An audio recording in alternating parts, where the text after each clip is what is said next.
Traditionally, a patent is something that a product gets to protect innovations that they've made on the product. So weirdly, if you've got an iPhone, Apple tried to patent those round icons that they use on the iPhones for their touchscreen display. The rounding of those, instead of making them square, Apple tried to patent that because they said it was an innovation. Now, that's a whole different discussion, but that gives you a sense. Ditto, car companies patent different elements of a turbo, for instance, or differential. So different things. Patents are usually product-specific things, and they are much more expensive to get and much more labor intensive to get because you will undoubtedly need help. And again, I ain't no intellectual property lawyer, but the way that I've seen these patent applications done, you will need help to get one. So there's a cost associated with that. So that's patents. A trademark is something different. A trademark applies to well, let's go to this one, for instance. Old School Labs. Well, they have, no doubt, trademarked that. They've got the Old School Labs name with a mark next to it, or Vintage Build. They would have that trademark. So we just need to trademark something. So you can trademark your brand name, Vintage Build, Old School Labs. You can also trademark your logo. So Nike, for instance, that swoosh that they have, that's a very recognizable logo. Well, that's got a trademark next to it. You can't just have any swoosh. The McDonald's M's also trademarked. You can't just use those willy-nilly. You've got to kind of make sure you're not impinging upon their trademark. But it's weird things too, like Sue Josephson loves BMWs. God only knows why, but she loves BMW. She's just about to buy herself a brand spanking new one. Well, the slogan for BMWs is sheer driving pleasure. And that slogan is also trademarked as well. So you can't, so another car manufacturer can't use that same slogan. So that's the difference between those different things, Vinod. I hope that helps.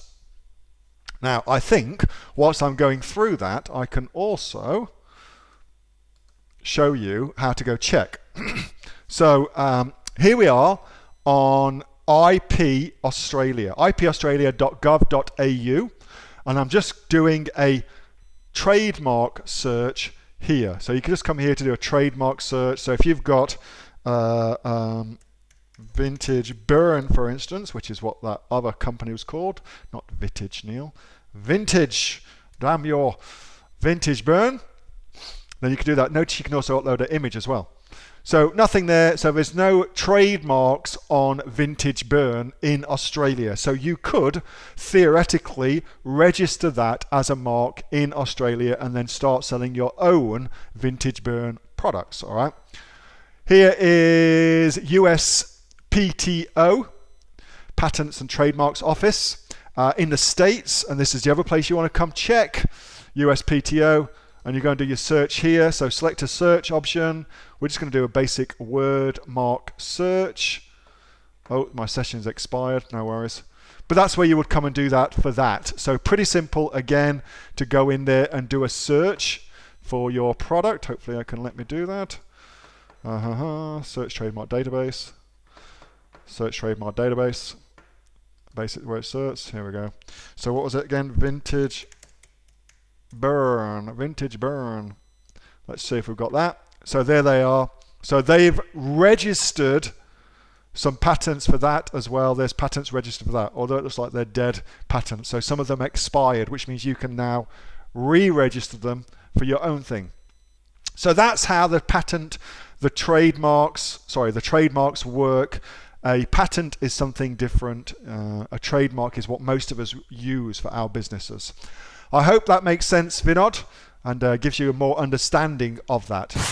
Hey, thanks so much for watching that video, and I hope that you got some massive value from it. Before you go, do you live in Australia? If you do, this is for you. Would you like to learn how to sell things on Amazon here in Australia? Would you like to know what sells really, really well and what sells for the maximum amount of profit?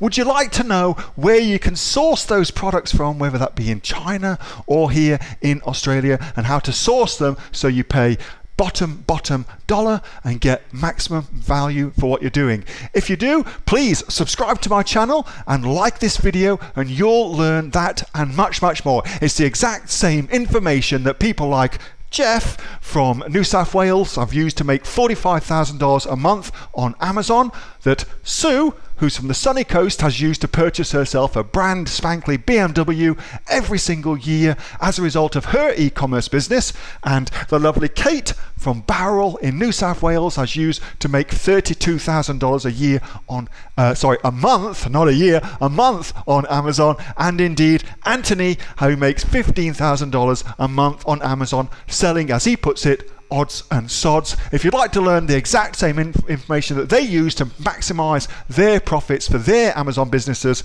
subscribe to this video, like my channel, post below if you want me to teach you something. Okay, I'm out of here. Speak to you soon. Bye. Subscribe.